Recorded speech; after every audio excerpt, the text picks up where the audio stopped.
मैंने आपको कल ही बताया था कि भारत की कैबिनेट कमेटी ऑन सिक्योरिटी, जिसे सीसीएस भी कहते हैं, इसने 40,000 करोड़ रुपए की मंजूरी दी है भारत की 2 एसएसएन पनडुब्बियों के निर्माण के लिए। लेकिन आज फिर से सीसीएस ने एक और बहुत बड़ा सरप्राइज दे दिया है, क्योंकि सीसीएस ने, जिसकी अध्यक्षता भारत के प्रधानमंत्री नरेंद्र मोदी जी करते हैं, एक बहुत बड़े मिशन को मंजूरी दे दी है। पूरी दुनिया में इस समय इस पर चर्चा हो रही है, सब हैरान हो रहे हैं और इस बात से सब ज्यादा हैरान नहीं है कि मिशन को लॉन्च किया जा रहा है, बल्कि जितनी बड़ी तादाद में इस मिशन को लॉन्च किया जा रहा है वो इस समय पूरी दुनिया में हैरानी का विषय बना हुआ है। अब क्या है ये मिशन, चलिए आपको बताता हूं। तो खबर ये निकल के आई है कि भारत की सीसीएस ने जासूसी और सर्वेलेंस सैटेलाइट को बनाने और लॉन्च करने के लिए 27,000 करोड़ रुपए के SBS-3 मिशन को मंजूरी दे दी है।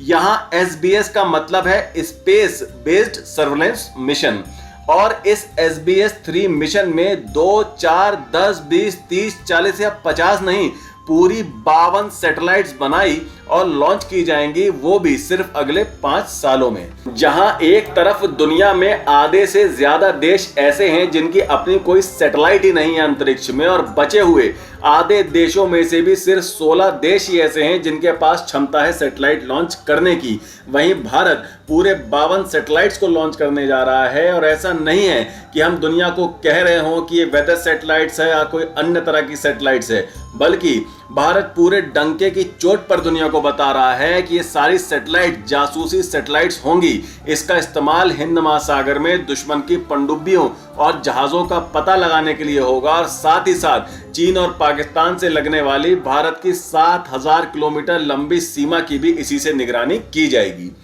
ये सारी सैटेलाइट आर्टिफिशियल इंटेलिजेंस से लेस होंगी और ये एक दूसरे के साथ यानी आपस में कम्युनिकेट करने में भी पूरी तरह सक्षम होंगी।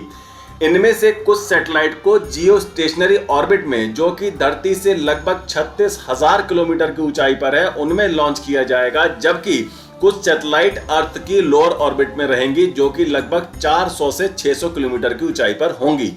इन 52 सैटेलाइट में से 21 सैटेलाइट इसरो द्वारा बनाई जाएंगी और बाकी के 31 सैटेलाइट का निर्माण प्राइवेट पार्टनर के द्वारा किया जाएगा। जैसा कि मैंने अपने दूसरे वीडियोस में आपको बताया था कि भारत 31 की संख्या में अमेरिका से MQ-9 प्रीडेटर ड्रोन्स खरीदने वाला है, जिनकी डिलीवरी अगले कुछ सालों में भारत को मिल जाएगी। ये ड्रोन सर्वेलेंस और हमला करने के काम आते हैं। अब आप खुद सोचिए कि जब ये 52 सैटेलाइट्स और 31 MQ-9 मिलकर काम करेंगे तो इतने घातक हो जाएंगे कि इनकी नजरों से कुछ भी बच पाना लगभग असंभव हो जाएगा।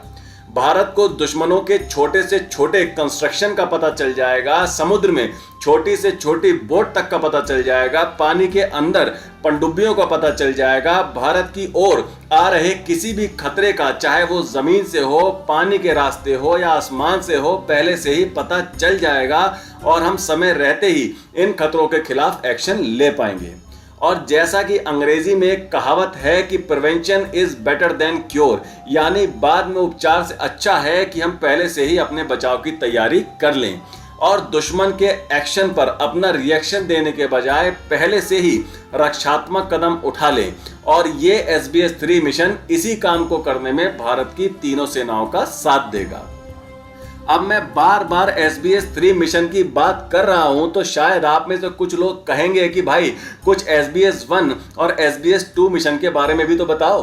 तो SBS-1 मिशन को साल 2001 में पहली बार अटल बिहारी वाजपेयी जी की सरकार में शुरू किया गया था, जिसके अंतर्गत अंतरिक्ष में सर्वेलेंस के लिए 4 सैटेलाइट छोड़े गए थे।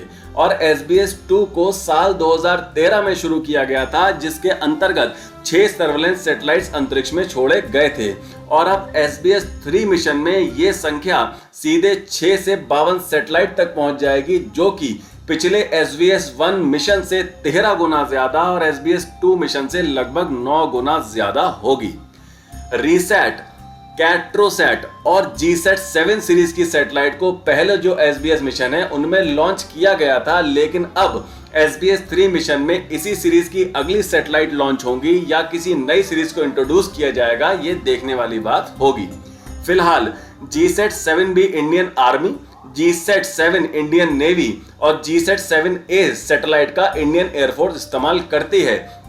और आने वाले 5 सालों में SBS-3 मिशन के अंतर्गत भारत की तीनों सेनाओं को काफी बड़ी संख्या में अपनी अपनी सैटेलाइट्स मिल जाएंगी। और जैसे ही इस पर कोई अगली नई अपडेट आएगी मैं आपको तुरंत बता दूंगा। पर अब आप मुझे जल्दी से कमेंट करके बताइए कि आप इस SBS-3 मिशन के CCS के अप्रूवल को कैसे देखते हैं। अपने विचार हमें कमेंट सेक्शन में जरूर बताएं।